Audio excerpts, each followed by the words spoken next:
Roland Bonaparte, fils de Pierre Bonaparte et petit-fils de Lucien Bonaparte, l'un des frères de Napoléon Ier, organise une expédition en Corse en 1887, afin de connaître l'île où son illustre ancêtre est né. Contrairement à sa lignée, le prince n'a pas épousé de carrière militaire, mais se passionne pour la géographie humaine et la botanique. C'est à bord du Manouillat, un paquebot à vapeur reliant Marseille à Ajaccio, que le prince Roland et sa troupe entreprend cette traversée, qui, à l'époque, s'apparente à une véritable expédition. La Corse est un territoire isolé, peu fréquenté, surtout connu à travers quelques romans mettant en scène le caractère sauvage et sanguinaire de ses habitants. Pour les grands bourgeois de l'époque, la Corse est un pays de violence et de vendetta, peuplé d'individus endurcis, se nommant Colomba, Matteo Falcone ou Bella Coccia. Mais le prince Roland est un homme de science intrépide, doublé d'un grand explorateur. Il ne craint pas les légendes de cette terre, lui qui descend d'une des plus illustres familles de l'île et porte avec fierté cette notoriété-là. Pour le prince, cette excursion en Corse n'est pas un voyage d'études ordinaire. Elle est avant tout un pèlerinage sur la terre de ses ancêtres, une sorte de retour aux sources. Pour un homme élevé dans le confort des salons parisiens, mais bercé depuis sa tendre enfance des récits d'exploits de ses aïeux.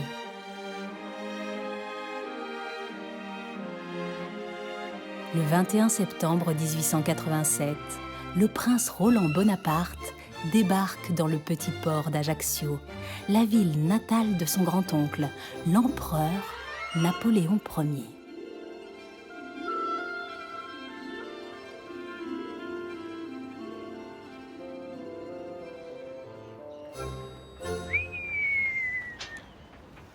Ci trovo Yumi.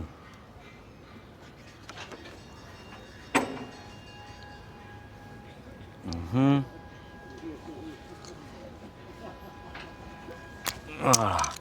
À Lebiga, à l'époque, i pescatori a Cine facevano così, ils mettaient le filet tendu, tu vois, sur le pied, et après, il y a du boulot, hein, je te le dis. Oh là là, vraiment du boulot. Moi, c'est ma mémé qui m'a appris à réparer les filets pour les olives en montagne, mes cailloux. Ouais. Tu es sûr que c'est comme ça que ça marche, là? Oui, et après, il faisait des épissures. Il passait une ragnole là. Enfin, un liwatsu. Ici, il dit le liwatsu. Le loup de mer. Voilà, allez, on va attaquer. Hop. Allez, on aiguille. Eh ben, en tout cas, ils ont dû être drôlement étonnés, tous ces pêcheurs, de voir arriver ici Roland Bonaparte. Hein. Ah ouais, toute sa troupe là qui débarque à Ajaccio, hein. En 1887. En chemise. Imagine-toi un petit peu, descendre de ces gros navires à vapeur qui faisaient à l'époque Marseille-Ajaccio, la cité impériale. Et pour le prince, qui était un descendant de Lucien, un des frères de Napoléon, eh bien, ce voyage en Corse, cette grande expédition, c'était une sorte de pèlerinage finalement, hein, sur la trace de ses illustres ancêtres. Et pourquoi? Il n'était jamais venu en Corse, lui? Eh ben non, c'était la première fois. Il est né à Paris, il a fait ses études à Saint-Cyr. Ensuite, il s'est lancé dans la science et il est devenu un géographe très très célèbre. Après, il a parcouru le monde, il a vu des pays inconnus et toujours accompagné d'un photographe hein, pour rendre compte de ce qu'il observait, tant sur le plan humain, un peu comme un ethnologue, que sur la géographie, la botanique ou la géologie même. Hein. En fait, c'était une sorte de savant qui touchait un petit peu à tout, comme c'était à la mode à l'époque chez les grands explorateurs de la fin du 19e siècle. Et il a ainsi parcouru le Suriname, l'île Maurice, la Nouvelle-Guinée, enfin, des pays comme ça. Et en ce qui nous concerne directement, la Corse. Ouais, c'est vrai que la Corse, à l'époque, c'était aussi exotique que le Suriname ou la Nouvelle-Guinée. Oh, ça, c'est sûr. Et en 1887, quand ils sont arrivés avec toute la petite troupe, eh bien, il y avait donc son secrétaire, M. Vincent Bonneau, il y avait le bibliothécaire, M. Escar, M. Philippon, le photographe, Philippon. Et puis le journaliste du Figaro, qui s'appelait Émile Bergerac et qui était aussi le chroniqueur de la fameuse expédition. Il devait avoir aussi des porteurs, hein, des valets, des gens qui les aidaient à porter tout ce matériel. Et il y avait même un cuisinier. Et comme la Corse était considérée comme une terre hostile, il avait même engagé des gardes armés de fusils C'était deux Corses, hein. Un était originaire de Calvi, l'autre de Sartène, je crois. Et ils étaient en charge de tirer sur les perdrix comme sur les bandits, hein. Et ils avaient pour mission, figure-toi, de débusquer le mouflon. Le mouflon. Mm. Ouais, venez ici et tirez les mouflons, hein. Bravo. Bravo le prince. En tout cas, c'est pas Ajaccio qui devait dégoter une perdrix ou un mouflon, hein. Ah mais non, c'est sûr, c'est pas Ajaccio. Mais comme tu le sais, je veux dire, il était originaire de cette illustre famille de la ville et ben, lui, ça lui tenait à cœur de commencer son périple par ici, par les lieux qui avaient vu grandir son illustre ancêtre. Ouais, c'est vrai. Napoléon. Emblématique d'Ajaccio, l'empereur. Ah ouais. En tout cas, là, ben, On n'est pas prêt d'aller pêcher, là, hein. regarde, j'ai un peu réparé. Regarde, fier, regarde. Là, je crois qu'on va passer un bon bout de temps, hein. Oh, oh, oh. Regarde. Tu peux passer une baleine par ton trou.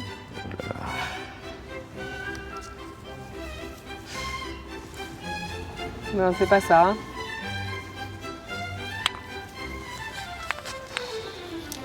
Oh là là.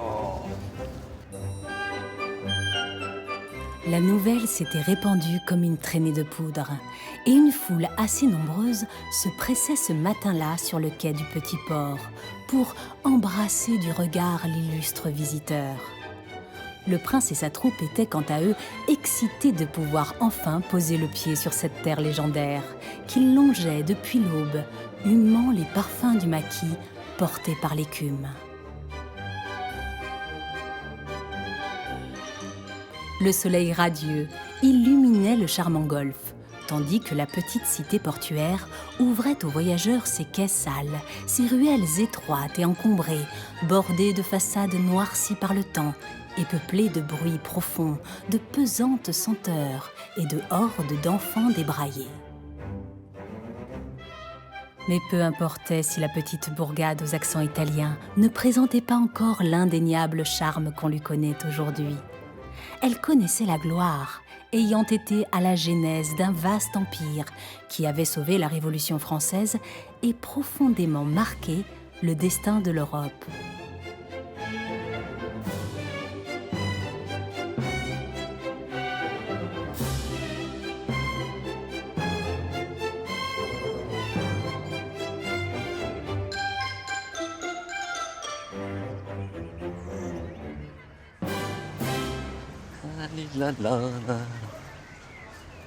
Ça y est? Tu l'as trouvée? Elle se contente, la Giudro. Regarde comme elle est belle. Ah ben elle est jolie. Ouais, l'empereur en tenue de général. Tu vois, son habit, son épée, la main dans la giacca. Son beau chapeau. Le cappellone. Elle est belle. Ouais. Mais tu l'avais pas déjà, celle-là? Oui, j'en ai une, mais elle est beaucoup plus grosse, elle est très lourde. Si je la mets dans le sac, elle va tout me strapper. Oui. Par contre, j'en ai plusieurs personnages insulaires. J'ai Pascal Eba, j'ai Sampirogourt, j'ai Vicente Lodistre, et je les ai toutes mises sur ma table de chevet. Waouh. Ouais. Celle-ci, elle est belle, hein. Regarde. Ah oui. Waouh. Et là, il a dû être content, le prince Roland, quand il est venu à Ajaccio, de voir toutes ces statues de son aïeul un peu partout dans la ville. Mais pas exactement en fait. Mais pourquoi? Quand ils sont arrivés au pied de cette très jolie statue, Émile Bergerac s'est retourné vers le prince et lui a dit « Mince alors, mais s'il était roumain, alors il n'était pas corse, il faudrait quand même se mettre d'accord. » Et là, le prince avait rigolé aux éclats. Je me marre. En tout cas, elle est magnifique, elle impose, hein. Regarde. Napoléon, empereur, comme Jules César, empereur, le patron de toute une Europe. Ouais. Mais nos aventuriers auraient aimé voir des traces de Napoléon plus jeune, tu vois, quand il était enfant, ou au moins adolescent, quand il se promenait dans les rues de la ville. Ils ont été un petit peu déçus d'avoir fait ce long périple pour finalement se retrouver au pied d'une statue qu'ils auraient pu voir n'importe où ailleurs, ou même à Paris, hein. Ouais, c'est vrai que Roland, lui, il voulait voir l'enfant prodige de Dame Laetitia, et il disait toujours qu'il y avait deux Napoléons, le Napoléon Course, un Austral, et qui vivait à Ajaccio, et le Napoléon, après le Napoléon continental. Hein. Ouais. Eux, ils auraient aimé voir en fait une jolie statue, tu sais, le représentant enfant, jouant avec ses petits soldats de bois. Le petit canon. Ouais. Ouais. Moi, je trouve qu'elle a l'air un peu triste, cette statue. Accablée et triste. Bof, non, pas trop, regarde. Ouais, il en impose quand même. Hein. Le sculpteur de celle-là ne devait pas avoir le bonapartisme gay, je pense. Ouais, en tout cas, la mienne, elle est très jolie. Moi, j'ai eu ma statue, maintenant, je vais manger une glace. Tu m'en prends une?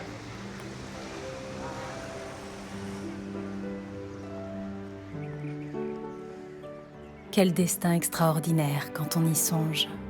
Pour ce petit homme, le cadet d'une fratrie de 5 frères et de 3 sœurs, né dans une bourgade insulaire de moins de 5000 habitants.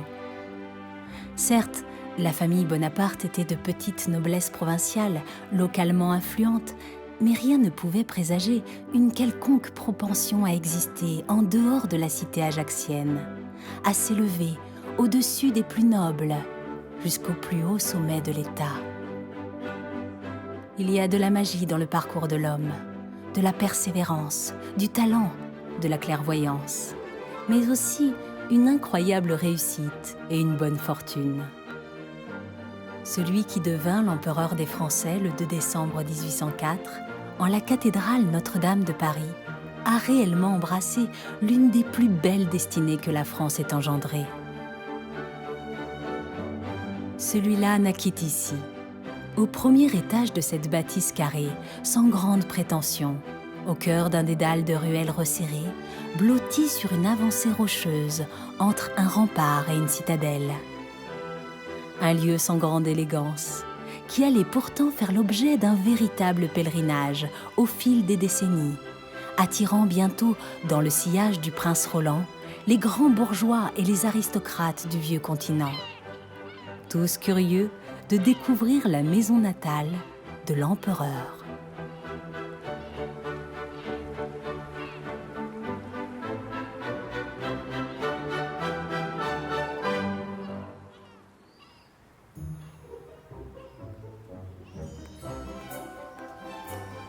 Tu sais, lorsque Roland Bonaparte est venu ici, il a été très très déçu par la maison.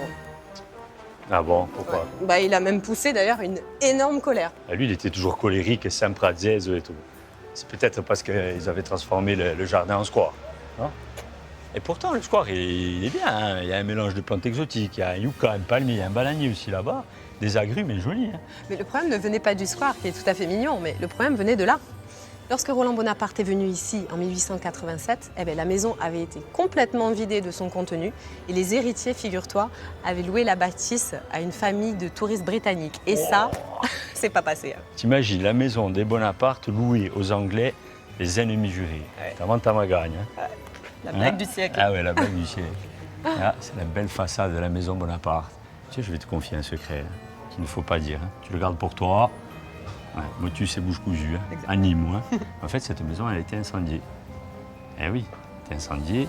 Et d'ailleurs, à l'intérieur, c'est pas du tout la même que lorsqu'il est né le petit Napoléon. Tu es sûr de ce que tu dis? Eh oui, je l'ai lu. C'est pas la version officielle alors. Hein. Ben non. Certes, elle a été dévalisée par les Anglais et laissée à l'abandon pendant très très longtemps. Certes, Napoléon III a fait un emprunt de 20 000 francs à l'époque à la banque pour rebâtir la bâtisse en 1852. D'ailleurs, bâtisse qui a été largement agrandie.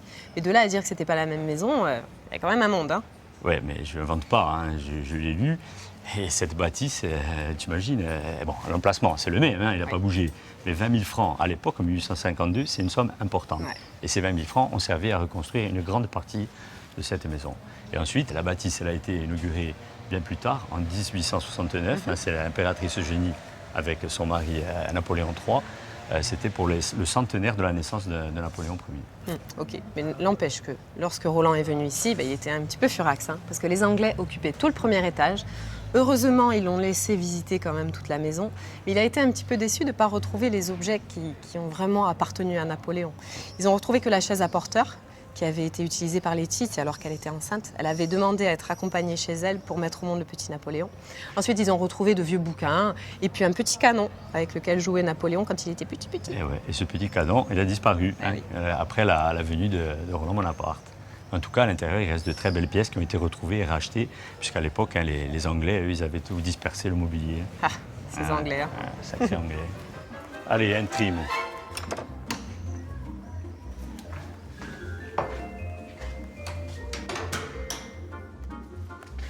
Il est joli ce petit salon. Magnifique. Il y a toutes ces petites tables de jeu. Elles sont jolies, hein. Regarde là-bas, la table triangulaire. Jouer aux cartes? Ouais, elle s'ouvre et après tu as le tapis dessous. Elle devait jouer au tarot. J'aime beaucoup ce petit fauteuil-là. Ouais. Ah, il est pas mal. Hein. Sinon, je vais jouer à la scobe, tu sais, avec les voisins du dessus.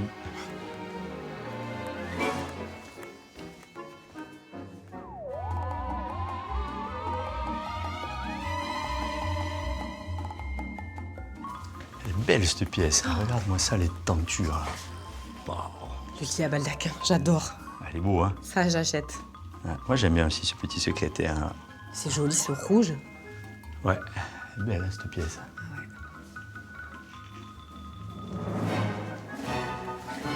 Et là, on pénètre dans la chambre natale.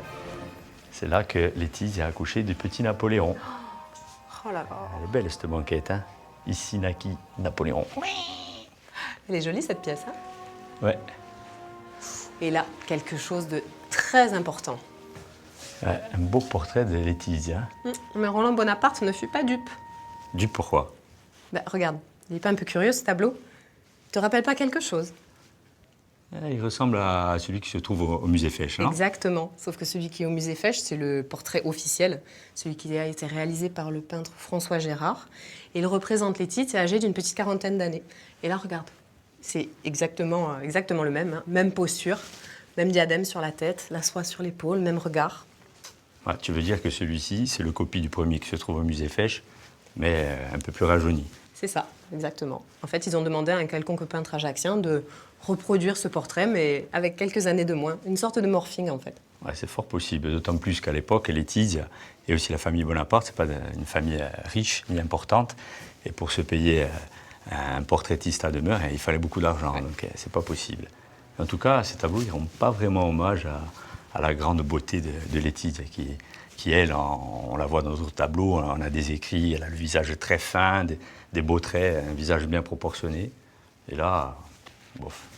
Je la trouve plutôt jolie sur ce tableau. Ouais. Ben, moi, je vais te montrer quelque chose de très intéressant, un secret. Ah oui?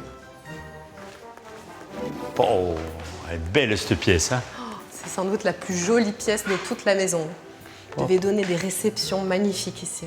Tu imagines les femmes avec les grandes robes, avec les perruques. Ça devait être quelque chose. Ouais, je les imagine bien, Poutatier, là, dans cette pièce, avec le thé. Et j'imagine bien aussi les notables ajacciens ici, hein, avec la famille Bonaparte, à discuter de l'avenir de la cité. Ouf. Hein, et qui allait être maire. De grandes discussions ici. Des choses sérieuses, hein. Ouais. Mais ici, il y a un secret dans cette maison. Un secret. Pas très loin. Mais genre un secret que personne connaît? Pas grand monde. Viens, c'est par là. C'est dans cette pièce. Où ça? Là, le secret, le fameux passage secret. Bah, c'est une trappe. Une trappe. Mais non, regarde. En plus, ce passage secret, il est important pour l'histoire.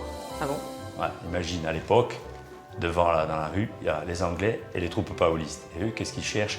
Ils veulent saccager tous les biens des Bonaparte et en même temps kidnapper en fait la famille. Puisqu'ici, il y a Laetitia, il y a aussi Elisa et Pauline. Ah oui.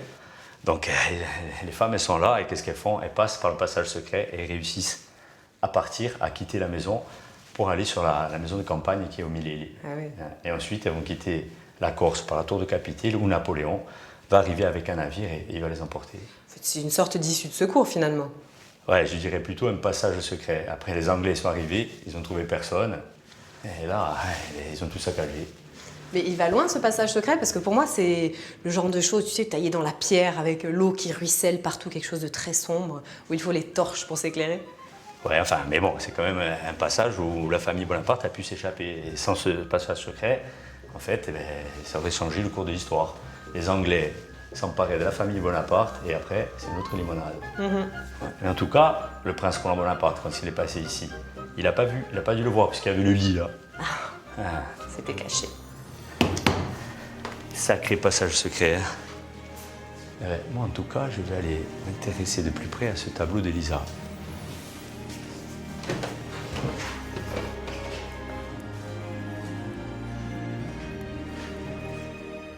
Paul a bien raison. Sans cette petite trappe qu'il appelle un passage secret et qui s'ouvre en réalité sur les sous-sols de la maison, le destin de la France aurait pu être bouleversé. Cet événement tragique du 23 mai 1793 marqua profondément le jeune Napoléon, qui ne revint par la suite qu'une seule fois à Ajaccio, en septembre 1799, avant de céder la maison familiale à son cousin André Ramolino en 1805. Napoléon était alors devenu l'empereur des Français, et son destin l'avait définitivement éloigné de sa terre natale. Une terre qui restait néanmoins gravée à jamais dans son esprit et dans son cœur.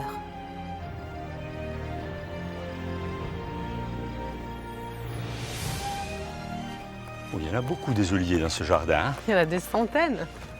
Oh. Tu te rends compte toute l'huile d'olive qu'on devait produire là? Ouais, ils ont des beaux troncs, ils sont pas tout jeunes. Hein. Ils sont belles, hein. Ouais. Et ce jardin des Mille Îles, il était une des propriétés des Bonaparte. Eh oui. Bien sûr, le prince Roland est venu les visiter. Ouais, et c'est dans ce jardin que le petit Napoléon passait des heures plongé dans ses études et dans ses réflexions. Ouais, c'est ce qu'on dit. Hein. On dit toujours que Napoléon, à 9 ans, il étudiait beaucoup, livre à la main, très bon en maths. Et d'ailleurs, c'est même lui qui a voulu partir à l'école militaire de Brienne. Tout seul. Tout seul. Hein. Moi, je pense que Napoléon, à 9 ans, il était plutôt comme les autres Corses, d'Ajaccio. Il parlait corse, puisqu'à l'époque, on ne parlait pas le français. Et il était pieds nus et il gambadait ici, tout plein de terre, hein, à jouer dans les jardins, à faire ses stratégies militaires. Déjà, à l'époque, ouais. T'imagines, il construisait même des cabanes dans les arbres. Il devait grimper de partout. Et tu sais qu'il y avait même des cèdres du Liban. Il y avait beaucoup d'essences rares et exotiques. Ouais, c'est vrai. Et il y avait même le potager. On a retrouvé l'ancien potager qui datait de l'époque de Napoléon tout petit.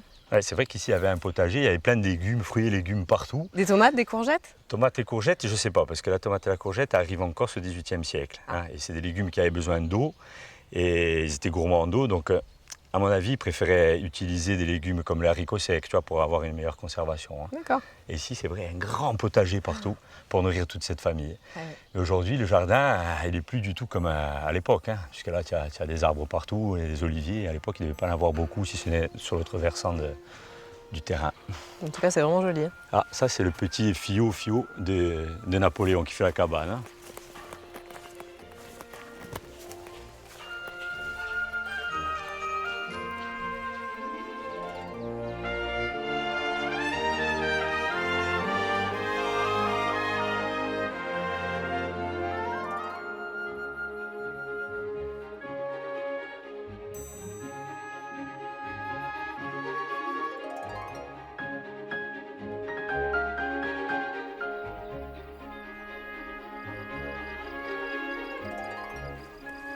Mais là, Ah, enfin! Elle est belle, hein? ta Mantagasa, la maison de campagne des Bonaparte. La petite maison de campagne. Ouais, petite, 3 étages, rez-de-chaussée, de salle engin. Il en fallait du monde pour l'entretenir. Hein. Femme de ménage, servante, majordome. Ah, elle est vraiment immense. Hein. Et tu sais qu'ici se sont réfugiés Laetitia, Elisa, Pauline et aussi le futur cardinal Fesch lorsqu'ils ont été chassés de la ville hein, par les troupes paolistes et par les Anglais. Et ensuite, la dernière fois que Napoléon a dormi là, c'était en 1799, lorsqu'il est revenu de sa campagne d'Égypte. Après, il est plus venu dans cette maison. Elle est vraiment belle en tout cas. Ouais. On l'appelle aussi Abadine. Et à l'intérieur, c'est magnifique, c'est tout voûté. Tu verrais ça, les pièces. Et puis, tu sais ce qu'il y a dedans? Il y a des fours à pain et aussi un moulin à huile. Oh là là, j'aimerais trop visiter ce genre de maison. Oh, tu te rends compte, l'ancienne maison de Napoléon? Mais tu vois, moi, Ajaccio, je connais, j'ai des amis. Et Janda, il m'a laissé la clé. Trop bien.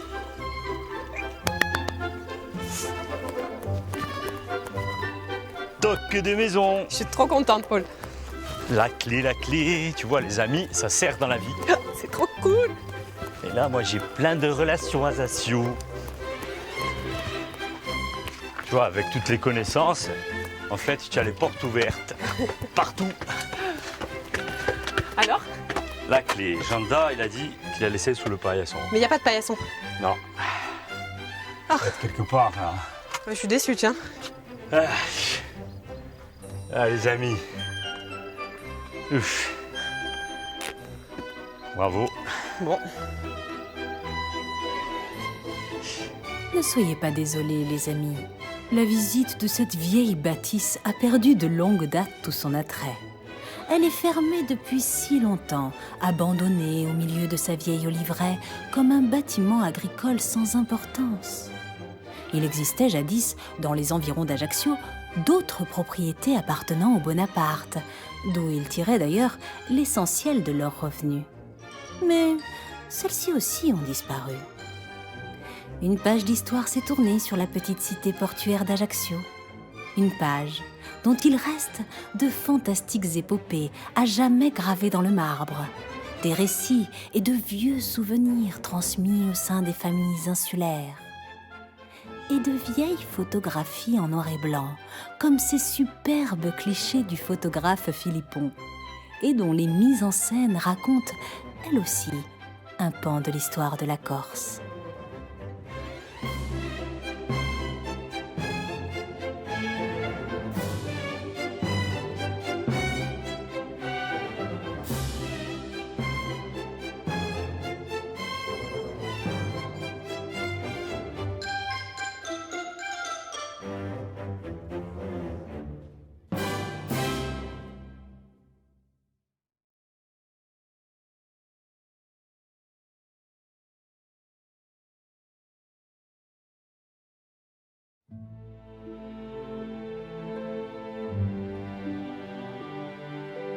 En 1887, le prince Roland Bonaparte monte une expédition en Corse afin de connaître et de documenter l'île de ses aïeux.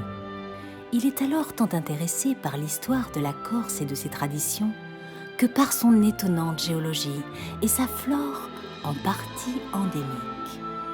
Car le prince Roland est un scientifique reconnu, membre de l'Académie des sciences, passionné par la géographie, la géologie et la botanique. Il a d'ailleurs entrepris la constitution du plus grand herbier au monde pour le compte du Muséum d'histoire naturelle de Paris. Après une escale à Ajaccio, le prince emmène sa troupe à l'ascension des hauts sommets du centre de l'île. Il caresse en réalité deux objectifs secrets. Gravir le Monte d'Oro par la face nord, une voie récemment ouverte par quelques alpinistes anglais, et rencontrer au cœur des massifs le clan Bella Goccia, de terribles bandits sanguinaires dont la sordide réputation s'est propagée jusqu'au salon feutré de la capitale parisienne. Car ce petit neveu de Napoléon possède derrière sa noble stature l'âme intrépide et téméraire des Bonaparte.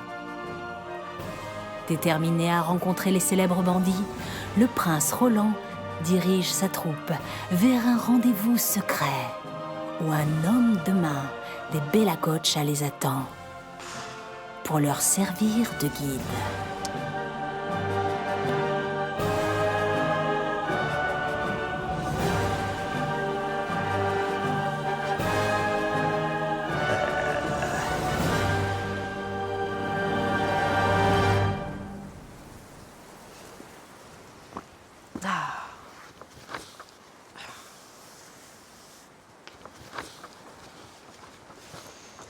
Antoine a pris le maquis en 1848 après avoir tué un maire qui avait eu le mauvais goût de vouloir reprendre les terres communales de la Pentica.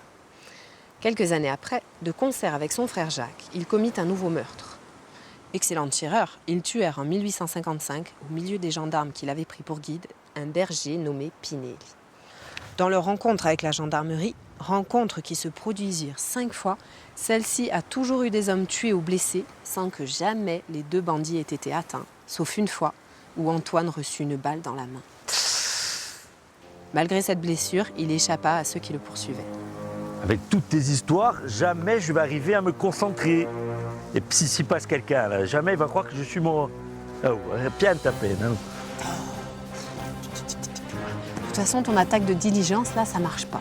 Hein? Quand on est un bandit et qu'on n'a plus de munitions, on s'en va très très loin dans la montagne. On ne prétend pas sauter sur une diligence comme ça. Hein? Mais dis-moi, moi je vais pas escaper dans la forêt. Hein. Je te dis que ça marche en plus. Tu te mets là sur le chemin, tu fais le mort comme ça. La diligence passe et s'arrête. Là, tu te prépares, le cocher descend. Hop, tu mets ton bandana pour pas qu'il te reconnaisse. Hein, il ne te reconnaît pas. Tu es là. T'attends, là, il arrive, il se penche vers toi. Là, tu saisis son col.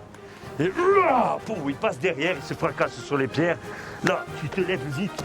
Il y en a un qui descend. Tu es là, comme ça, en revers à la Suzanne Anglaise. Et toi, tu es là. Et bah, dans la tête. Et après, tu le fais monter. Et bah, là, l'autre, il arrive, il a peur. Mais il arrive, il est là. Il a oublié le fusil dans la diligence.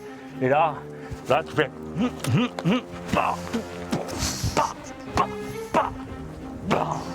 Là, il arrive, Hans le randonneur, il part, pied aux arbres.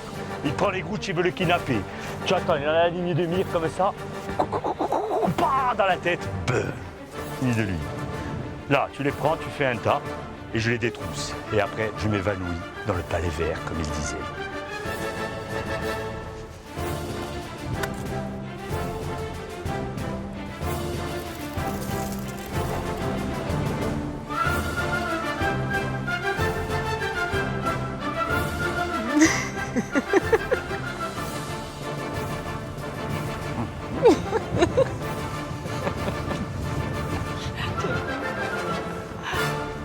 Moi, je vais tester ce chemin. Pourquoi faire? Attention au chardon. Hein. Moi, il me pique pas les chardons. Qu'est-ce que tu fais là? J'attends. Tu sais, le prince Roland de Bonaparte disait « Celui qui n'a pas vu les belles à Cauche n'a pas vu la Corse contemporaine. » Et il a même rajouté « Ils sont la fleur du maquis. » Ces bandits vénérables poétisent de leur impunité exemplaire et vraiment pittoresque les hautes cimes de ces montagnes escarpées, boisées de forêts sombres et peuplées de renards et de sangliers, hautes de 2000 mètres au-dessus du niveau de la civilisation. C'est vrai qu'à l'époque, les Bella-Gauche, on venait ici pour les voir de toute la Corse et aussi de toute l'Europe. Il y a des grands personnages qui sont venus. Et il y a aussi le baron Haussmann qui est venu en personne ici s'entretenir avec les Bella-Gauche dans la montagne. Pourtant, c'était des assassins peu recommandables. Hein. Ouais, bon, la renommée de ces personnages légendaires, quand même, c'était puissant à l'époque. Oui, d'accord. Mais moi, j'ai lu que le père avait pris la forêt, enfin de nos jours, on dirait pris le maquis, avec 3 bonnes sœurs et qu'il avait eu 18 enfants, tous élevés dans la forêt. Et de ses deux de ses fils, hein, Antoine et Jacques, étaient tristement célèbres pour avoir tué plein d'hommes. Et tous vivaient dans la forêt, comme ça, très loin de la civilisation, effectivement, sans aucun confort et au milieu des bêtes. Hein. Ouais, c'est vrai que c'était des rustres, hein, des personnages assez emblématiques de la montagne. Ouais, des rustiques. Mais ils avaient aussi un peu d'éducation. Par contre, c'est vrai qu'ils n'hésitaient pas à tirer, à tuer des gens lorsqu'ils avaient un souci ou il y avait un désaccord. Eux, ils tiraient. Hein. Ouais. Ouais, mais ils ont fait quand même quelques bonnes actions, tu vois. Notamment, ils sont ici, il y a la guerre qui éclate en 1870 entre la Prusse et la France. Ouais. Eux, qu'est-ce qu'ils vont faire? Ils vont lever une armée dans la montagne et dans les villages, 500 personnes, 500 hommes en armes, bien entraînés, puisqu'ils ont l'habitude de se cacher un peu partout dans le maquis, et ils vont rejoindre, on va dire, l'armée de Napoléon III. Enfin, c'est quand même un peu étrange. Comment est-ce que tu peux être bandit recherché et en même temps patriote, prêt à mourir pour ton pays? C'est-à-dire que les Bella-Gauche, ouais, ils voulaient peut-être se racheter, hein, et s'engager dans l'armée. Mais à cette époque, les hommes avaient des valeurs. Hein. On avait un code d'honneur, on respectait l'État et aussi la gouvernance. Oui, bon, ils ont quand même tué des gendarmes aussi. Hein. Ouais. Bon, mais c'est des choses qui arrivent. Mais par exemple, un beau jour qu'ils sont dans la forêt, ils sont là, ils reviennent peut-être d'une escapade et ils entendent gémir dans un ravin. Et ils se demandent ce que c'est, ils vont voir, ils prennent des cordes, ils descendent en rappel et là, ils trouvent 2 gendarmes allongés dans le ravin, à qui jambes cassées, à qui genoux déboîtés, à qui tête cassée, du sang partout.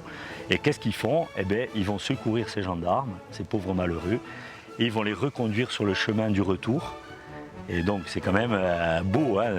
Ce sont peut-être des hors-la-loi, mais ce sont quand même des gentlemen à l'époque. C'est vrai, justement. Et puis puisque tu parles de cette fameuse chasse, une battue en fait, hein, ouais. Le prince avait dû attendre quelques jours que cette battue cesse pour pouvoir monter dans ce palais vert des Bella-Gauche. Et les gendarmes étaient redescendus une fois de plus bredouille et le prince avait pu monter pour son rendez-vous dans la forêt. Et on dit que l'endroit est vraiment très dangereux et très difficile d'accès. Hein. C'est vrai que les Bella-Gauche et d'autres bandits se cachaient vraiment dans des endroits assez abrupts. Ça, c'est une réalité, mais des fois, ils étaient pas très loin. Hein. Ils étaient dans les villages, parce qu'on les croyait à l'intérieur des terres, mais souvent, ils étaient cachés, hébergés chez les gens des villages. Et en fait, ils étaient tout près. Ils étaient tout près. Et quand ils étaient poursuivis, ils devaient même aller très loin. C'est vrai. En tout cas, ici, on est très bien. Ça se passait ici, hein, pas très loin d'ici. De quoi? Les endroits d'embuscade. Donc on va rééditer le coup d'une mort, là, comme ça. Il y a un vent ici. De toute façon, là, il n'y a plus personne qui passe. Hein.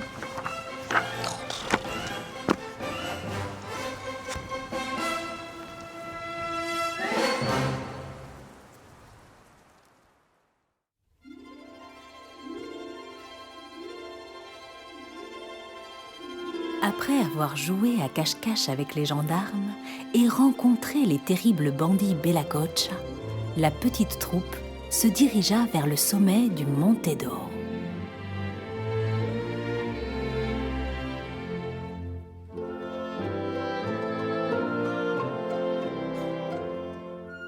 L'ascension dura 5 heures et fut des plus pénibles. Il fallait escalader la roche, franchir le torrent, traverser des buissons épineux et grimper d'immenses pierriers. Puis, recommencer à nouveau les mêmes franchissements, les mêmes escalades périlleuses. Émile Bergerat y laissa même une paire de bottes. Plus tard, il confia dans un de ses textes ne pas savoir comment font ces Corses-là pour résister à de telles marches dans le maquis. Lui, dont la seule montée hanta douloureusement ses rêves durant de nombreuses semaines.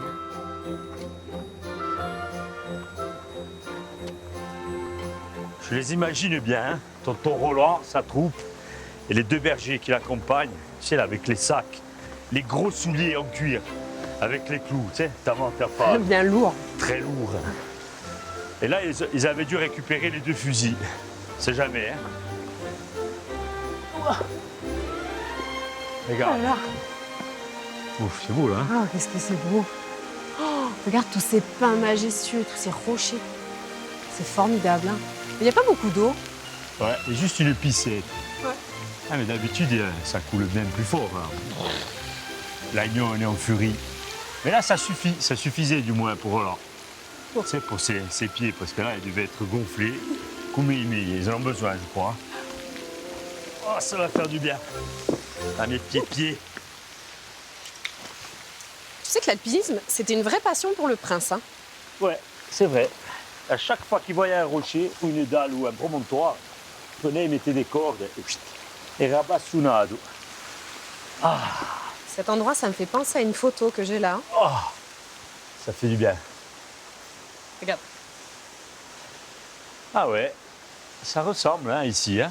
Ah, comme il est beau avec son costume, son chapeau. Ah, je l'avais pas vu là sur le rocher. Il est un peu joufflu, hein. Ah, c'est ici, hein. C'est belle, hein. Ouais. Et quand il redescendait du Monte d'Oro avec sa troupe, ils allaient dîner dans une petite auberge de roulier qui était tenue par 2 charmantes sœurs en bas au village. De roulier. Roulier, c'est pas plutôt routier, non? Non, routier, c'est pour les routes.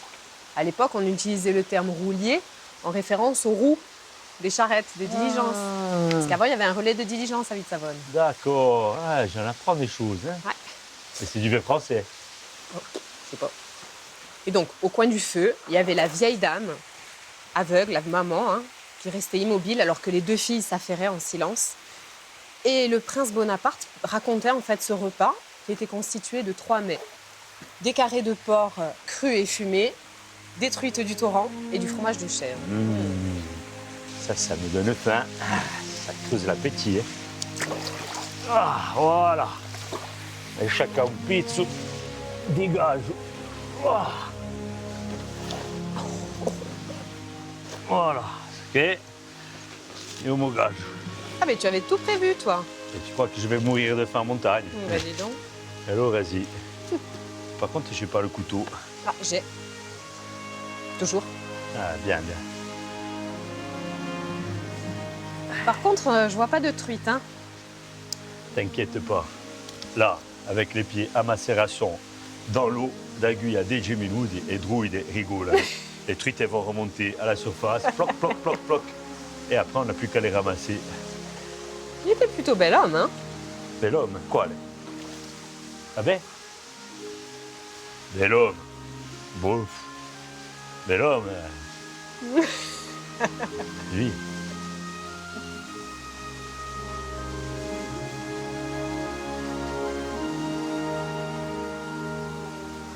Merci.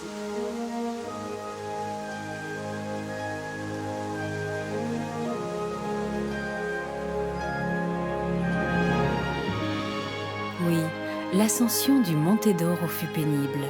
Non pas tant pour le prince qui était un alpiniste chevronné, président du club alpin français, mais pour ceux qui l'accompagnaient et qui n'étaient pas rompus aux dures joies de l'escalade. Il faut dire qu'en cette fin du 19e siècle, l'alpinisme était encore une discipline naissante, réservée à une élite bourgeoise et aristocrate, et que le commun des mortels n'imaginait même pas se confronter à l'univers sombre et reculé des massifs alpins. Pour les gens de cette époque, la montagne était encore un monde inviolé, étrange, peuplé de légendes et de mystères, que seuls les plus intrépides osaient défier. Car c'était sur ces sommets inaccessibles que jadis demeuraient les dieux, les diables et quelques animaux fabuleux comme les dragons. Sur les pentes de ces massifs, au plus profond des forêts, se cachait un monde obscur de lutins, d'ogres, de fées et de sorcières, tandis que dans des cavernes improbables se regroupaient ceux qui avaient fui la loi et la justice des hommes. Oui, cette montagne en ces temps-là était un univers sinistre et angoissant, peuplé de tragédies et de crimes. Et même les escouades de gendarmes envoyés en première ligne, malgré leurs armes et leurs talents, n'étaient jamais parvenus à débusquer les célèbres bandits en 40 années de tentatives.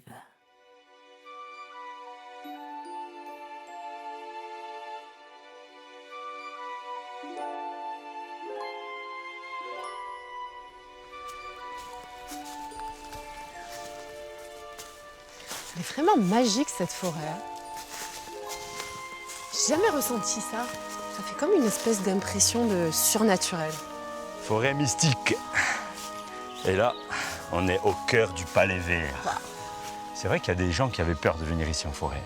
Non pas par rapport à l'aspect mystique de la forêt, mais par rapport aux bandits. Parce que là, ils se cachaient dans cette impénétrable forêt. Et ils nous observaient et nous observeront encore. C'est vrai qu'on se sent comme surveillé. Hein. Ouais. Mmh.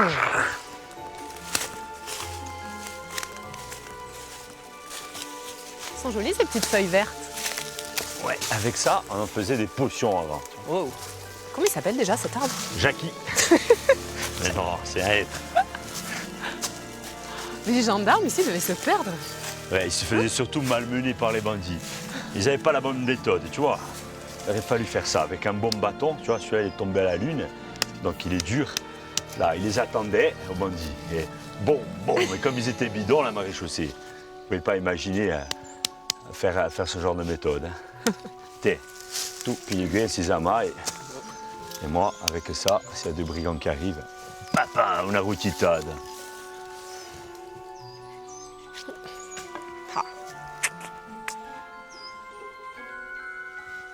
Tu as jeté le bâton. Bon, c'est quand même beaucoup plus joli. Hein. Qu'est-ce que tu vas faire avec ça? Avada Kedavra. N'importe quoi. Avada Kedavra. Une belle routita, vas-y. Beaucoup plus délicat. Hein. Expelliarmus.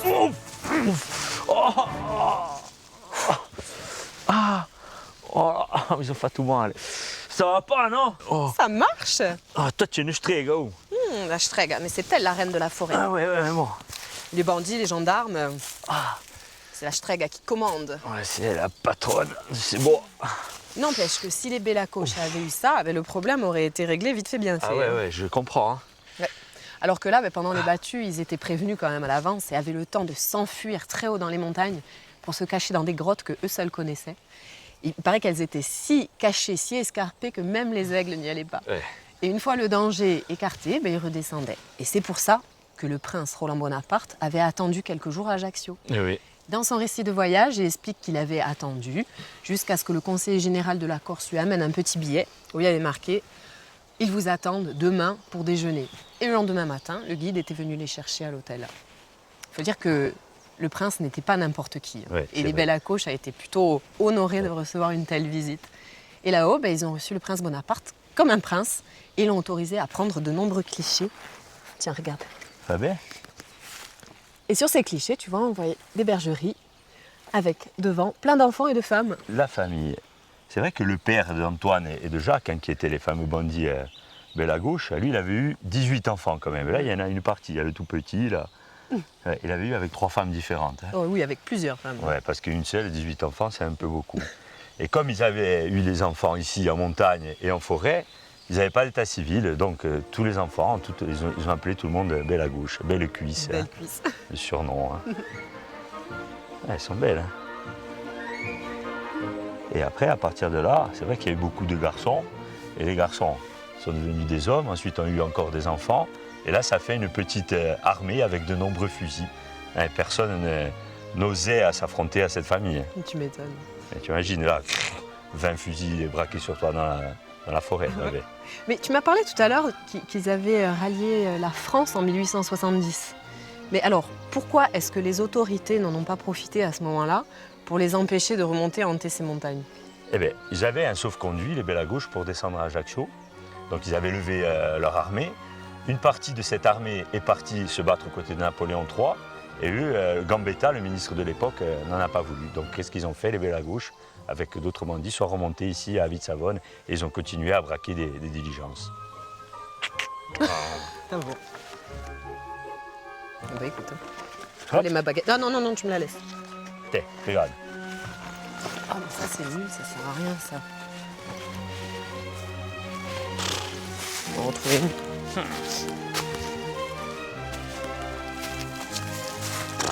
Va qu'à la douche. Va au stade.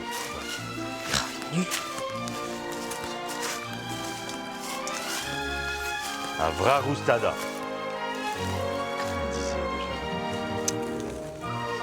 Va Roustade. Ça marche pas. Peut-être qu'avec la puissance de cette baguette magique, je réussirai à te transformer en prince. Hein. Mais je suis déjà prince. Non, mais en prince Bonaparte. Oh non, pas lui. Pourquoi? C'est un aventurier. Hein. On va pas recommencer avec ça. La moustache, la pente.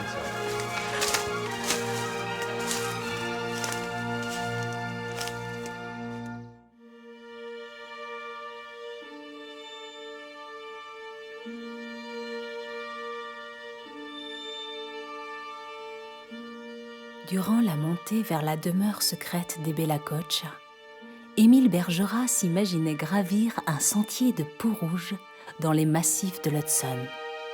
Sous la surveillance de quelques totems de pierre, le regard de quelques dieux étrangers.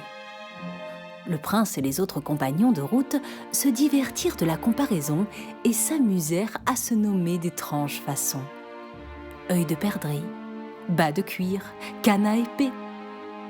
Puis, deux molosses vinrent à leur rencontre, sans aboyer, tandis que deux coups de fusil éclatèrent quelque part vers le sommet, en guise de bienvenue. Les aventuriers touchaient enfin à leur but. Comme ça souffle. Il serait jamais monté dans le vent comme ça, hein, Roland? Dans le vent.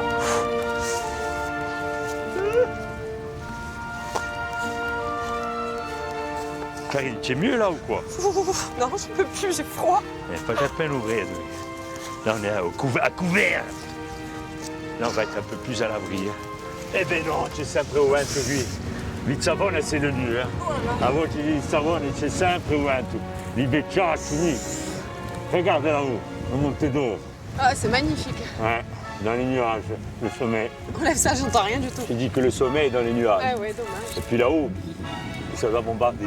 Mais je pense pas que le prince soit monté dans des conditions pareilles. Hein. Moi aussi, hein. Le prince organisait tout. Hein. D'ailleurs, il a même réservé des guides, il a pris des bergers de Bocognane pour les emmener gravir le Monte d'Or et visiter la forêt de Vite-Savone. D'ailleurs, tu dois avoir des images là. Il me semble avoir vu Oui. les vaches d'or. Regarde, ils sont beaux. Tout en noir, avec leurs fusils. Et tu sais qu'au début, ils se posaient la question s'ils allaient porter des fusils dans ce lieu magique. Hein. Mais Roland a dit, porter les fusils, on ne sait jamais, vu qu'on va aller visiter les bandits, on ne sait jamais ce qui peut arriver. Oh, celui-là, il est rigolo. Hein. Et là c'est l'accueil hein, qui est donné en l'honneur de Roland, qui fume la pipe, tout content. Là, il y a plusieurs familles. Et ce monsieur là, avec le fusil, avec le canoncier, là, en fait, lui, c'est le secrétaire de Roland. Ah oui? Ouais, il veut poser pour la photo, il veut faire le malin. T'imagines un peu les Belles à gauche s'ils étaient là à voir ce cinéma-là. Tiens, mettez-lui. Tu sais, si on monte là-haut, nous, maintenant, on est morts. Ouais, je crois. Et la langue bleue, comme ça, c'est fini. fini de nous. Puis moi, le vent, il me rend fou. J'en peux plus. Peine un câble, ça me rend fou. Va-t'en, le vent! Oh, mais ça sert à rien de crier comme ça, hein. Le prince, il aurait pas fait toutes ces manières, hein. Et le prince, il s'en va avec le vent. Froid. La fratrie des Bella Coccia était quasiment au complet pour la réception du prince, car c'était un honneur de recevoir le digne descendant de cette si illustre famille. Un honneur réciproque, tant les Bella Coccia étaient célèbres à travers tout le pays. Du témoignage de tous, la rencontre fut des plus agréables, parce que, bien loin des cavernes sordides, le génie des brigands avait su faire édifier de véritables maisons entre ces cimes inaccessibles, parce qu'ils y vivaient dans un certain confort, ne manquant ni de vivres, ni de bon vin. Parce qu'enfin, les filles du maître des lieux, Jacques Bella Coccia, étaient divinement belles, capables, dira le prince, de racheter d'un seul coup de leurs cheveux tous les péchés de la famille. Le prince n'oubliera jamais la magie de ce moment, passé à dîner sous le vol des aigles, comme il n'oubliera non plus aucun des villages pittoresques qu'il traversa lors de son voyage dans l'île. Car si la Corse est fière de son banditisme, elle porte aussi, haut et fort, les nobles valeurs de l'hospitalité, sachant même accomplir des prodiges pour ceux qui la parcourent en amis.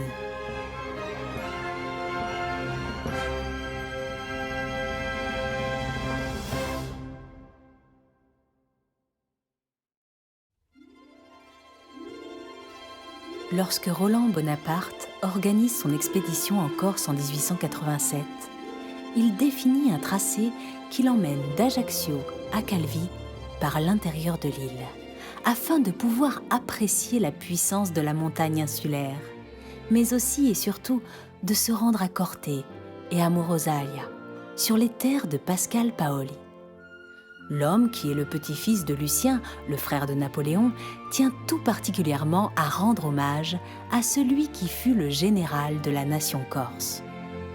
La chose pourrait paraître surprenante lorsqu'on songe aux différends qui opposa Paoli à Napoléon et à la famille Bonaparte sous la Révolution française. Mais le prince Roland éprouve une vraie admiration pour l'esprit libertaire de Paoli, pour son engagement sincère auprès de son peuple et sa grande intégrité. Certes, si Pascal Paoli n'avait pas perdu à la bataille de Ponte Novo, Napoléon n'aurait probablement jamais été empereur des Français. Mais Roland ne peut également ignorer que le père de Napoléon, son arrière-grand-père, s'était engagé au service du général insulaire, luttant lui aussi pour la liberté du peuple de Corse. Il y a en définitive une certaine similitude dans le parcours de ces deux personnages insulaires. Un rêve d'indépendance, un dévouement total et sans concession, une carrière courte qui s'achève brutalement, l'un à Waterloo, l'autre à Ponte Novo.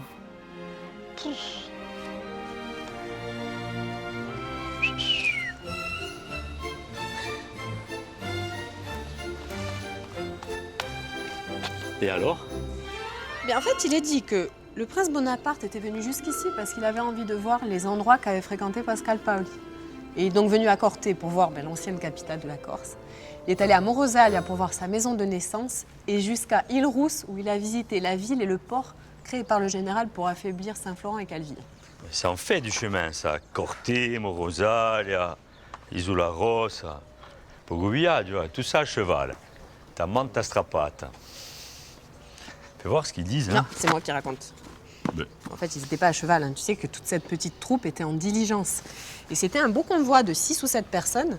Et il y avait au moins autant d'animaux pour porter toutes les malles. Parce qu'en venant d'Ajaccio, je te dire, avec la montée du col, ça avait intérêt à avoir des bêtes pour porter tout ça. Hein. Ça va être lourd. Moi, j'imagine ce que pouvait penser le prince Roland Bonaparte au sujet du général Paoli, alors qu'il s'était opposé à son aïeul Napoléon et qu'il avait même ordonné son arrestation en 1793 lorsqu'il s'apprêtait de donner la Corse aux Anglais. Oui, mais les grands personnages admirent les grands personnages, même s'ils ne sont pas du même bord, du même monde. Hein. Et là, en fait, il y a une question de respect pour la grandeur des hommes. Et il n'y a pas de jalousie, parce que la jalousie, c'est le défaut des faibles. Et le prince, en fait, ne pouvait que rendre hommage au travail du général. Ouais, c'est vrai qu'ils faisaient partie du même monde. Les familles Bonaparte et les familles Paul, c'était des familles montantes à l'époque. Et pour diriger une île comme la Corse, il fallait être issu de familles importantes, familles nobles, et non pas issu du peuple. Et d'ailleurs, Pascal Paul, son père, Jacinto, faisait partie des nobles 12. C'était un des 12 représentants corses auprès du gouverneur génois. Et petit à petit, Pascal Paul, il s'est hissé auprès des plus grands d'Europe. Il a fréquenté les grandes cours européennes, il a fréquenté les grands penseurs du siècle des Lumières. Donc on peut dire qu'il a eu un destin extraordinaire. Il a joué un rôle important aussi dans l'avenir des peuples. On peut dire qu'il est l'égal de Napoléon, quoi. Enfin, il n'a quand même pas bâti un empire comme Napoléon. C'est pas pareil. Napoléon, c'est vrai qu'il a bâti un empire qui a été basé sur la conquête, la guerre, alors que Paul, c'est différent. Il a quand même été précurseur, on va dire, d'un mouvement qui a conduit à la chute des royautés de pouvoir absolu. Il a été précurseur aussi des révolutions comme celle des États-Unis et celle de France. On peut dire que c'était un grand homme, mais aussi un grand penseur. D'ailleurs, Roland Bonaparte lui rend hommage en venant ici à Corté et dit que c'est quand même un génie et qu'il a des idées visionnaires. Oui. Et c'est ici, dans ce fameux nid d'aigle, qu'il avait établi son état-major. C'est aussi à cet endroit même que Vicente Lodistria avait construit son château au XVe siècle. C'est vrai. Donc lui, Pascal Paul, il va quitter le château où il va laisser une petite garnison de garde. Il va y avoir aussi l'appartement du bourreau. Et lui, il va descendre juste au pied de la citadelle où il va construire ses appartements. Il va même construire une bibliothèque, une chapelle.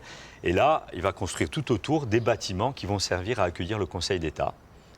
Le Conseil d'État, plusieurs bureaux de l'administration de Pascal Paul. Il veut faire de cette ville de Corté sa capitale, où il va accueillir ici des représentants des différents États européens, des hommes importants. Il veut en fait s'allier à des puissances, des puissances économiques, et aussi, comme il y a un commerce international, c'est important. Donc il va faire ici son administration. Voilà. Ça se passe en 1761. Et il va avoir aussi l'inauguration de l'Université de Corse en janvier 1765. C'est ça, l'Université de Corse. C'est le bébé de Pascal Paul. Il la veut, donc il la crée pour former les jeunes insulaires pour l'avenir. Il va mener aussi en sorte un combat contre l'ignorance. Et à partir de là aussi, il va changer un petit peu d'aspect. Il va troquer ses habits ordinaires pour avoir des habits un peu plus cossus, des habits de couleur. Et là, il va commencer à se poudrer, à mettre la perruque, le postiche. Et il va ordonner à tout son gouvernement de faire la même chose, pour montrer que la Corse est un grand pays et pour faire tendance auprès des grands de ce monde. Et en même temps, il va fréquenter les salons, il va fréquenter les grandes cours européennes. Et bien entendu, il a des étroits liens avec la franc-maçonnerie. Ça, il ne faut pas l'oublier. Somme toute, ils devaient tous se connaître un peu. Ouais, dans le milieu, là. Ils se connaissaient tous. Ils connaissaient en Autriche, en Italie, tout le monde se connaissait.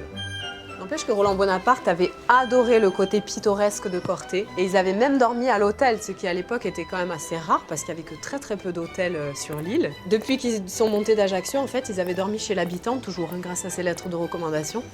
Il faut dire que c'est comme ça qu'on voyageait à l'époque. Les fameuses lettres. Et en fait, elles servaient de sauf-conduit. Ouais. Et ils avaient mangé la truite, la fameuse truite grasse. J'ai noté la recette d'ailleurs. Tu sais, il faut du poivron, de la tomate, du piment rouge, du vinaigre, de l'ail, plein d'ail. Tu fais bouillir tout ça, tu fais cuire d'abord dans l'huile d'olive, tu la mets dans le courbouillon. Après, tu rajoutes du poivre, du poivre, du poivre, du poivre.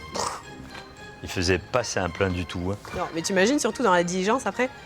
Ouais, être un peu... la pente, c'est comme ça, bou, bou, bou. Ah, l'estomac, il devait avoir un estomac fort, barbouillé, bien accroché. Sinon, en tout cas, là, regarde, il n'y a pas une figue dans l'arbre, elles sont toutes par terre. Ça, le gâchis, toi. Bah oui, c'est tout collant. C'est plus collant, mais il y en a quelques-unes, tu vois, ça avec le fromage et quelques truites. On va voir un peu. Ah, tiens, regarde, il y en a plein. Ah, elles doivent être pleines de verre. Et alors, les verres, c'est bon, ça nettoie le ventre. Après tout ce festin, là, ça nettoie le ventre. En plus, c'est bon, je t'explique.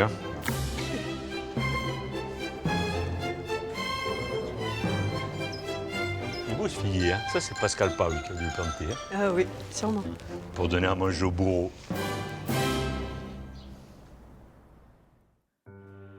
Lorsque le prince et sa troupe arrivent devant Corté, le spectacle est saisissant.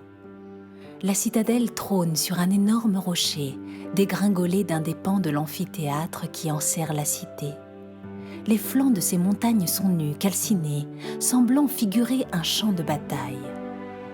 De hautes maisons vertigineuses s'accrochent au soubassement de la forteresse, s'y enroulant en cercles concentriques, très resserrés, en position résolument défensive. Une foule d'enfants se presse dans ces ruelles étroites, tout en escalier.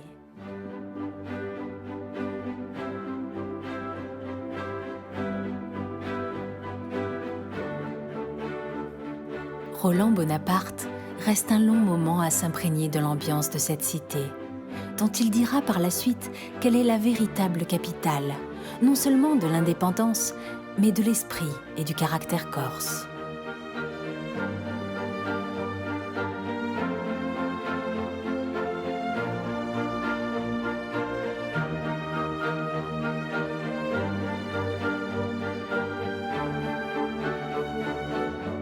Avant de se rendre à Morosalia, le village natal de Paoli, le prince décide d'aller visiter Orezza, un lieu réputé pour sa source ferrugineuse aux vertus extraordinaires, pour son filon de marbre gris veiné de vert, et dont on admire des colonnes entières à la Villa Médicis, et pour son ancien couvent franciscain, un des hauts lieux des révoltes corses.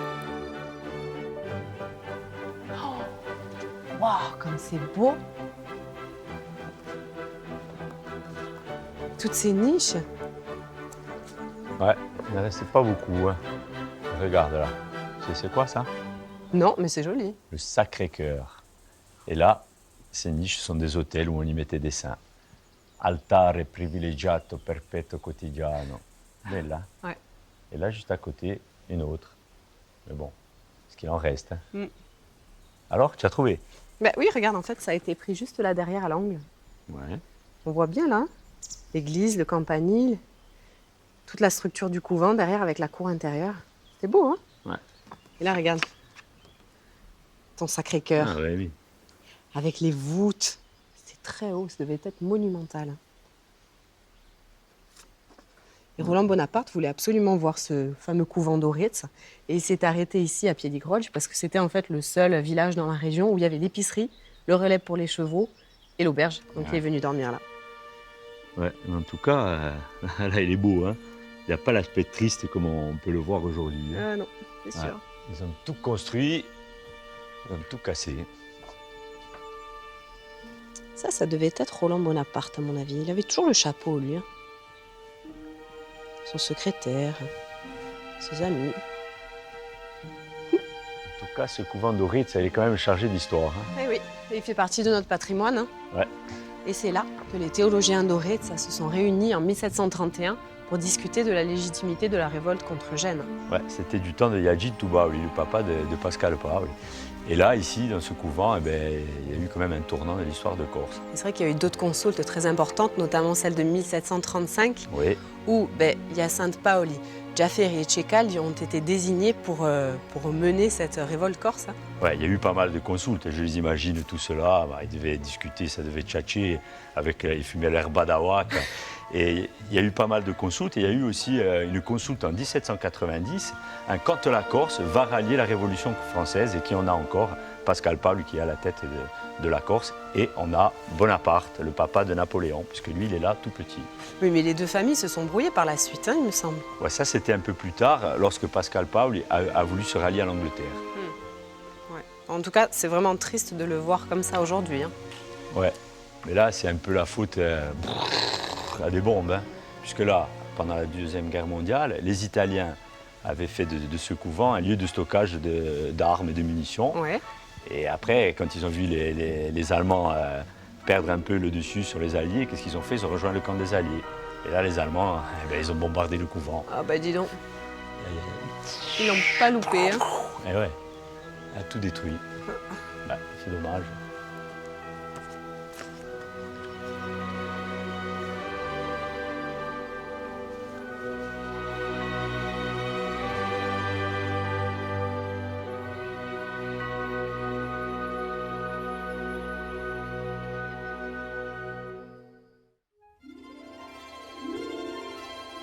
Lorsque le prince Roland Bonaparte mène son expédition en Corse, en 1887, il a un objectif bien défini, regagner la Balagne, où se trouve la magnifique propriété de son père et dont il vient d'hériter avec sa sœur Jeanne.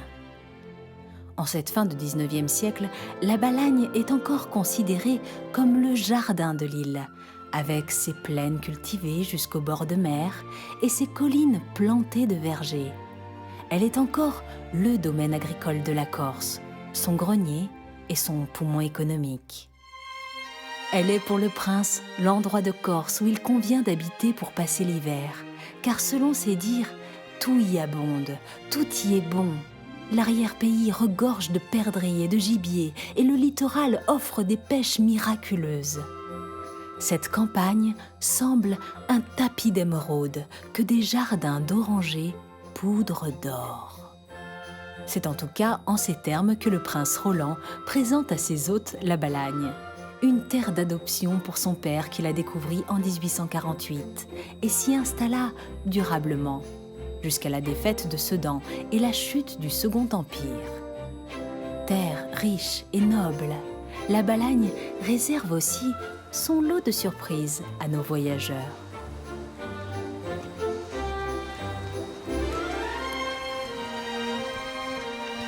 Ouais, on l'a trouvé. Oh, mais elle est énorme! Regarde ça, l'engin, toi. Je suis trop content. T'imagines, bien à match, tu te balades et là, blanc, colossal. C'est dingue. C'est sûr qu'on ne s'attendrait pas à trouver ça au détour du chemin, là. Ah, c'est unique, hein. Il n'y a que chez nous qu'on peut voir ça. Hein. Oh, comme ils sont contents, tout.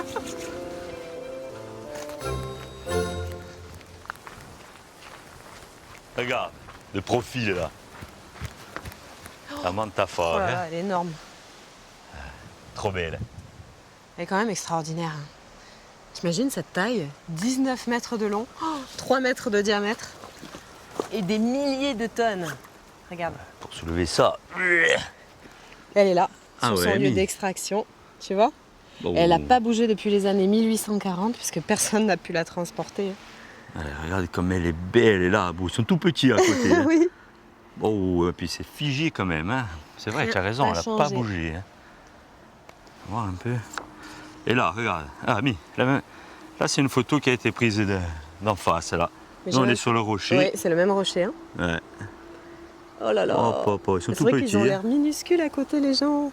Franchement, la taille de l'engin. Et ça, c'est le prince, hein, avec Le sa pipe. prince avec la pipe. Je vais aller monter sur l'obélisque. Hein. Ah non, hein. Ah oui, comme Émile Bergerac. Regarde comme elle est haute. Elle est plus grande que moi, hein, tout petit à côté. Fais attention de ne pas glisser, hein. Mais enfin, elle est montée Émile. Tu veux pas que je monte? Ouais, c'est vrai. Voilà. Donc lui sur la photo, il était où? Alors recule, recule encore. Encore. Là, stop. Ouais. Ok. Les mains derrière le dos. Ok, la jambe en avant. Non, l'autre. Voilà, tiens-toi droit. Ah, parfait. Impeccable. Il manque le costume. Ah oui, mais eux, ils ont dû venir en hiver. Là, c'est pas pareil. Hein. Ouais. Mais ça rend plutôt bien. Hein. Tu aurais été là sur la photo parmi eux, ça aurait pas dénoté. Ah, j'aurais fait partie de la troupe. Voilà. Elle est énorme. C'est un monstre. T'imagines C'est vrai que là? Ils l'ont détaché du bloc, ils l'ont fait rouler là. Ils ont dû en mettre des coups de marteau là. Punte mazzetta, tutti Oula. giorni. Là, il y avait le chantier. Hein. Wow. Énorme. Et après, ils l'ont laissé là. Eh oui. Hein, alors que la mer, elle est juste à une centaine de mètres à vol d'oiseau. Là, ils auraient pu attendre une rafale de vent et en même temps la faire rouler, tu vois, avec les pieds. Mais même en faisant comme ça aurait coûté trop cher. Hein. Et tu Eh ouais. sais que cette carrière était très réputée au début du 19e siècle. Et d'ailleurs, le socle du soubassement de la colonne Vendôme à Paris eh ben, vient de là, de cette carrière. Ah, d'accord. Ça veut dire que cette colonne, elle aurait été réalisée pour aller ensuite à Paris. Ben, en fait, on ne sait plus très bien, mais on pense que ce serait plutôt Ajaccio qui l'aurait commandé pour réaliser une statue de Napoléon qui aurait trôné sur la place du Diamant. Mais le problème, ben, c'était son poids et le coût du transport pour aller jusque là-bas. Hein. Alors bon, les Ajacciens avaient pourtant financé le projet, ils avaient même fait appel à des subventions publiques, mais ça coûtait vraiment très très cher et l'argent avait été dépensé avant même que la colonne ait été montée sur un bateau en direction d'Ajaccio. Alors bon. Ouais. C'est dommage, mais c'est vrai qu'avec cette colonne, Ajaccio, ça aurait été autre chose quand Ah même. ben. Hein. Eh ouais, hein. Mais qu'est-ce qu'il en pensait le prince Roland de tout ça? Eh ben, on disait à l'époque que cette colonne était en fait la première vraie colonne incroyable qu'on voyait et que le simple fait de la regarder aurait dû rendre fier chaque Français. Alors que lui, quand il est arrivé là, il a constaté juste l'abandon et en fait très peu de fierté de l'avoir laissé dans cet état. Et il dit même que si on avait été américain, on l'aurait jamais laissé là plus de 30 minutes. En fait, lui, ce qu'il aurait aimé, c'est voir la statue de son célèbre ancêtre trôner sur une colonne aussi monumentale, en plein milieu de la place. Ouais, tu as bien raison. Hein. C'est vrai qu'aujourd'hui, on entend toujours les petites choses. On prend un petit café, on mange un petit croissant, une petite voiture, une petite colonne. Moi, j'aime bien ça, tu vois. Grosse colonne, Grosse. Tu vois, dans un grand jardin, une grande baraque. Et tu vois, cette colonne, cet obélisque à Ajaccio, avec la statue de l'empereur au-dessus. Énorme. Là, c'est la classe. Et après, le petit kiosque, tu vois, les musiciens. Taram, tam, tam. Beniabala, la vida è troppo amara, una guidara, sentuzuna, pam, pam. Et là, tu danses. Ajaccio, la grande classe. Tiens, de moi. Oh oui. Oh là là. Regarde, je te fais danser sur la colonne de Porphyre. Pas Pierre Nguyen. Attendez quand même. Délaissant le littoral et son effroyable colosse de granit, à jamais endormi dans le maquis, la troupe du prince Roland traverse l'arrière-pays par la route des Crêtes, celle-là même qui relie les villages de Balagne, tous perchés sur des promontoires rocheux, en guise de place forte, dominant de leur nid d'aigle la verte campagne. Ils sont la fierté du pays, avec leur architecture médiévale resserrée, en colimaçon, autour de ravissantes églises baroques.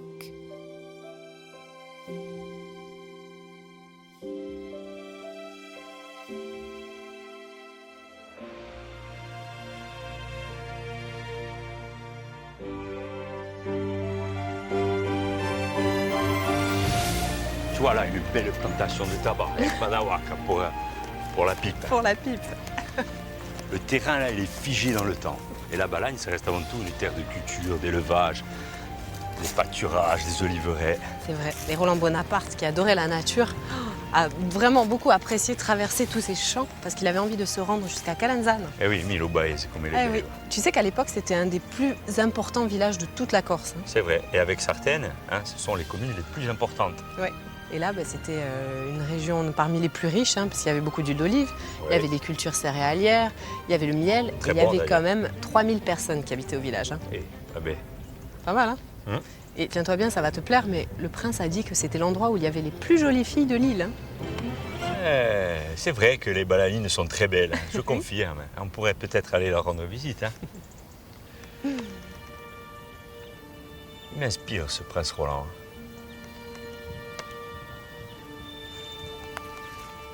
Je suis pas sûre que les filles apprécient ce look de nos jours. Ah bon?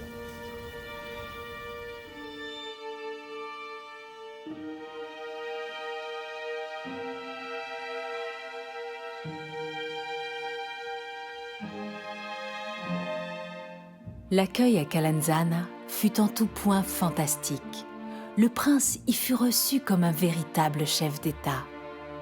La population n'avait jamais oublié le père de Roland, qui avait séjourné longtemps sur les terres de Balagne. Surtout, il avait été l'un des grands bienfaiteurs de la commune, lui ayant fait construire une fontaine publique. Or, l'eau était en ces temps un présent inestimable, et les villageois le savaient bien. Parés de leurs plus beaux habits, les Calenzanais se pressaient en nombre ce jour-là pour rendre hommage au prince avec un enthousiasme débordant. La foule formait une haie d'honneur sur son passage, tandis que les ruelles du village étaient incroyablement bondées. La fontaine était décorée de fleurs et une procession de jeunes femmes attendait, les cruches pleines, que le prince daigne boire un verre à la santé du village et de la Balagne. Le prince Roland n'en fut que fort ému. Secrètement, il aurait aimé ce jour-là emmener avec lui tous ceux qui, dans les salons parisiens, prétendent que l'île n'est qu'un repère de rustres sanguinaires, se délectant de rapines et de vendettas. Oui, Il aurait aimé les forcer à embrasser de leurs yeux toute la noblesse de ce peuple.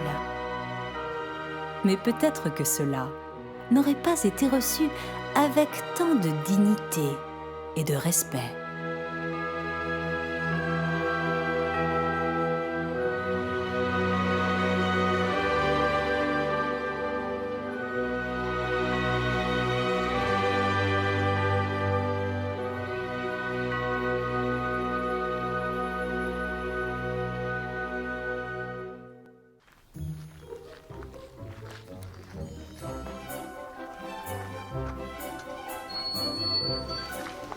Qu'est-ce qu'il est joli ce parc! Ah, tu veux dire magnifique, en plus avec ces oliviers là, ils sont vraiment beaux. Et la petite église, hein, qui est connue parce qu'elle abrite les reliques de Sainte Restitude, Vierge martyre du IVe siècle, et qui est la patronne de Calenzane, et aussi la sainte patronne de toute la Valaigne. C'est vrai que c'est à Calenzane qu'elle a été exécutée en 304 après Jésus-Christ. Mais tout d'abord, elle a été capturée à Carthage, avec 47 autres chrétiens. Et ensuite, c'est le consul de la ville qui les a libérés. Ah, il était gentil celui-là. Enfin gentil, ils ont quand même dû quitter le pays. Hein. Alors du coup, ils ont embarqué à bord d'un bateau avec 5 compagnons en direction de Calvi. Mais pour les chrétiens, c'était pas très facile à l'époque parce qu'ils étaient persécutés à travers le monde entier. Puis en plus, on était sous le règne de l'empereur Dioclétien qui était un véritable tyran. Et à Calvi, en fait, ils n'ont pas fait long feu parce qu'ils ont été rattrapés par le gouverneur de l'île qui les a condamnés à mort par décapitation. T'imagines la triste histoire. Et ouais, ici à Calenzane, c'est vrai qu'il y avait une petite ville romaine, on l'appelait Olmia. Oui, et cette église, qui date du XIe siècle, a été construite sur une église plus ancienne et aussi sur une autre église paléochrétienne. Oh. Puisqu'ici, autour, il y avait un cimetière romain. Ah oui. Il devait y avoir un mausolée quelque part, donc t'imagines. Hein. Puis à l'intérieur, il se cache beaucoup de secrets. Oh, des secrets. Waouh, les ossements. Ça, c'est quoi, un fémur? Ah, j'en sais rien.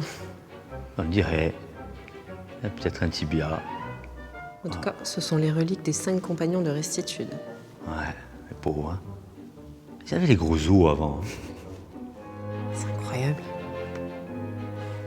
Étonnant, même. Elle est bien jolie, cette petite église, hein. Regarde, avec un tout petit hôtel de marbre. Veluccio, hein, l'altar. Hein. Ah, ça change des hôtels baroques, hein?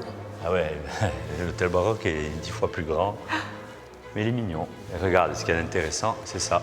Oh, des ces jolies fresques. couleurs. Ouais, ce sont des fresques du XVe siècle. Elles sont belles, hein. Là, tu as la scène où Sainte Restitude, malheureusement, elle n'a pas la tête, parce que la fresque, elle est abîmée, qui passe en jugement. Là, tu as les juges. Wow. Et après, elle va être Ah, mais c'est la scène de décapitation, ça. Ouais, là, tu les vois, les têtes. Hein. Mais c'est terrible. Ouais. Oh là là. Tu as les juges, les spectateurs, et le chevalier avec l'épée, le bourreau. Ça, c'est une représentation médiévale. D'ailleurs, tu vois là, la citadelle, hein, les murs de la citadelle de Calvi et la baie. Avec le bateau avec lequel ils sont venus. Et ouais, ils sont venus ici et après, ils se sont fait décapiter. Et là, tu as la petite église, Sainte Restitude. Et c'est bizarre parce que le chevalier, il est beaucoup plus grand, tu vois, que l'église. Ça, c'est pour montrer la puissance, tu vois. Ouais, c'est sûrement ça.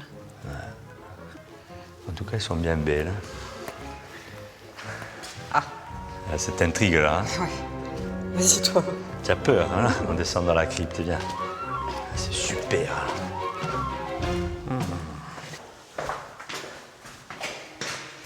Waouh. Il est là. Le voilà, le sarcophage antique. Oh, waouh. Sarcophage du IVe siècle. Et là, reposait la dépouille de Sainte Restitude. Incroyable. Ouais, t'imagines, 1500 ans. Ça, c'est unique en Corse. Il est beau, regarde, tout gravé. Il y a même des fleurs antiques.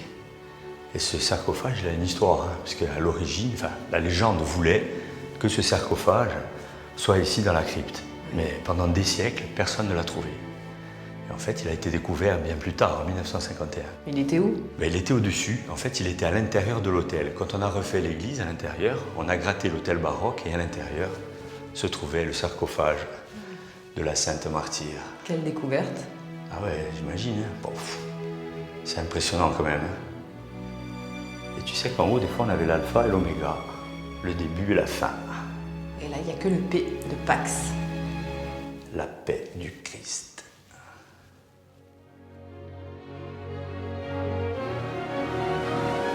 Sainte Restitude repose ainsi en paix, veillant depuis 1600 ans sur la Balagne prospère et son rivage enchanteur. À la sortie de Calvi, vers l'extrémité nord-ouest de la Corse, la côte devient plus sauvage, déserte et escarpée, faite de roches abruptes, dressées comme de petites falaises inabordables.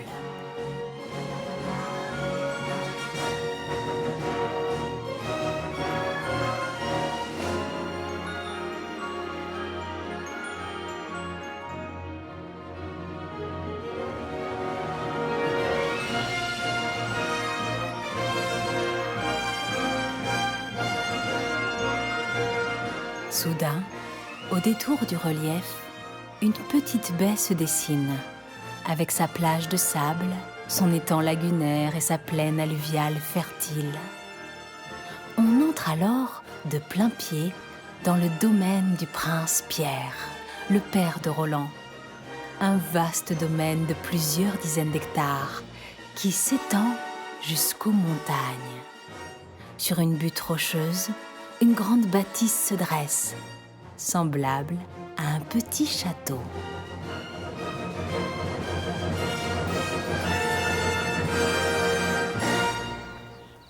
Cette photographie, elle a été prise juste un peu plus bas. Ouais, je pense un petit peu. Ouais, c'est bien ça. Là, on voit le pavillon de chasse et à droite, la petite tour.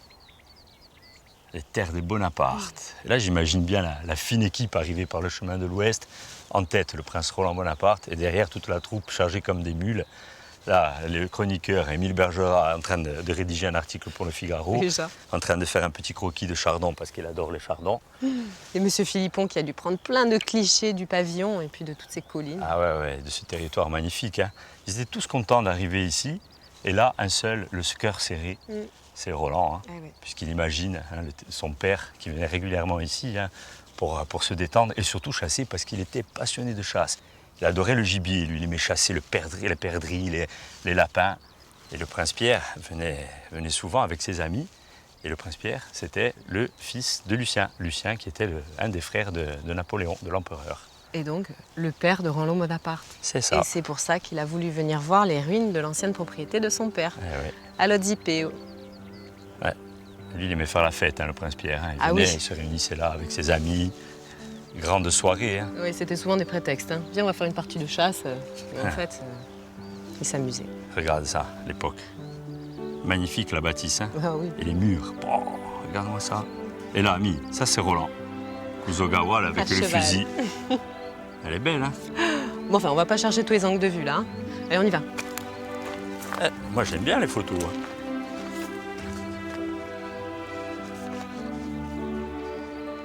Le père de Roland avait acheté le domaine en 1848. À l'emplacement de la bâtisse se trouvait alors une ancienne tour génoise. Après 2 années de travaux gigantesques qui avaient, dit-on, mobilisé plus de 300 maçons, le prince avait emménagé dans son château, profitant du calme de l'endroit pour rédiger une biographie poétique de San Piero Gorso, puis un ouvrage sur la bataille de Calenzana, rendant hommage au courage des villageois face aux mercenaires prussiens que Gênes avait engagés pour mater les révoltes corses de 1732.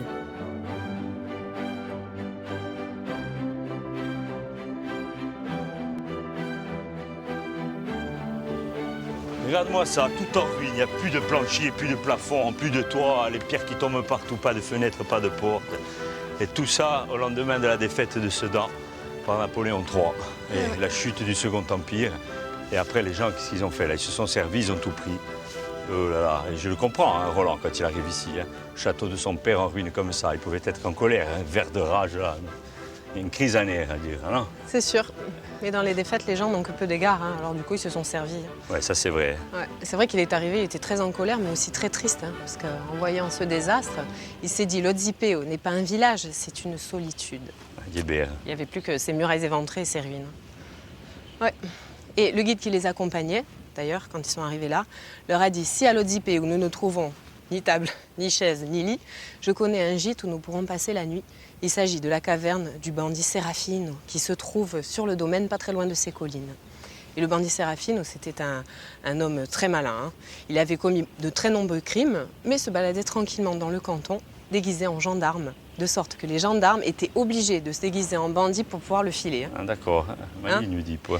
Mais l'habit faisant l'homme, la plupart du temps, il arrivait à passer entre les mailles du filet parce que les gendarmes n'osaient pas s'en prendre à un des leurs. Et ce bandit avait une femme qui était maraîchère à Calvi. Et lui obligeait tous les bons calvets à se servir exclusivement chez sa femme. Et il menaçait les plus réticents de son gros tromblon. Voilà, il avait en quelque sorte monopolisé le commerce des épinards et des carottes. Hein. Seulement un jour, les gendarmes en ont eu marre d'être à la risée de tout le canton et ont décidé d'en finir. Et ils ont réussi à le tuer un soir dans sa caverne après 48 heures de siège. Et le lendemain de sa mort, les calvets sont allés saccager le verger et ont chassé très loin la fruitière. Alors la petite histoire ne dit pas s'ils ont dormi chez le bandit, mais en tout cas ici, c'est sûr que non. Mais je pense qu'ils ont été hébergés parce que les gens ici sont avenants et ils ont dû même avoir un très bon repas pour le soir. Hein. Et puis il était quand même sur ses terres, hein, donc il a certainement dû trouver quelqu'un pour les prendre. Tu te rends compte un peu de cette aventure, de ce prince en Corse? Il arrive en bateau à vapeur à Ajaccio.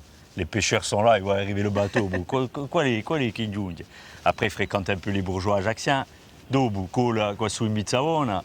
Il monte même sur le Monte d'Or. Tu imagines l'expérience de ce prince. Il va fréquenter les Bellagouches, il va voir les bandits avec toute son équipe. C'est la rencontre avec les gens dans les montagnes. Et après, il monte à Corté. Et il va chez qui? Chez Ouabu, à Morosa. Tu te rends compte, il va sur les traces de Pascal Paul ici.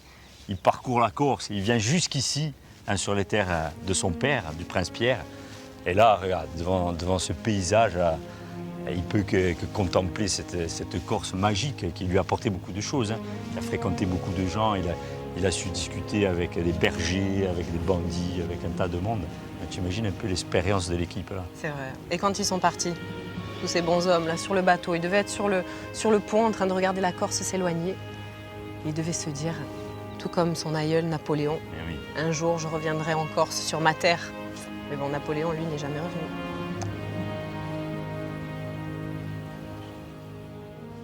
Eh oui, Paul. Lorsque le prince Roland Bonaparte décide de monter une expédition en Corse, il prétend se rendre dans l'île pour en étudier la géographie, prélever des échantillons de roches et de plantes, réaliser une collection de clichés photographiques dans une perspective ethnographique.